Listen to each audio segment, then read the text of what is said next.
Magpapatupad din ng mahigpit na seguridad ang pulisya para sa pagbisita sa bansa ni Pope Francis.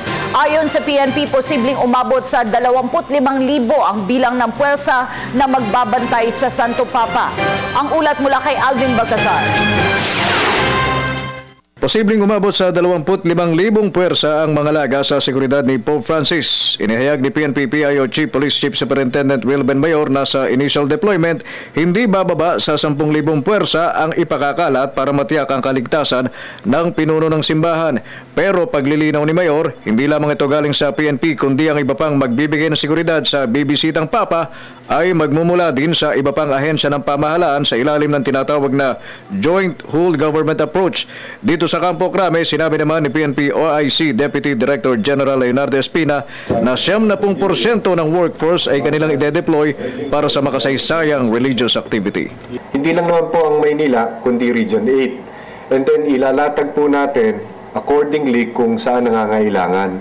But we will produce as much as we could all the personnel from the PNP. Dito sa Camp Crame, 90% will go just for this particular purpose. Samantala, iba't ibang mga pagsasanay na ang nakalinyang gawin ng PNP bilang bahagi ng paghahanda nito sa nakatakdang pagbisita ni Pope Francis sa Enero ng susunod na taon. Sinabi ni Espina na ilan sa mga nakakasang pagsasanay na kanilang gagawin bago ang pagdating ng Papa ay ang command post exercise, field training at iba pa. Magkakaroon din po kami ng command post exercise, field training exercise, days prior or weeks prior to the visit.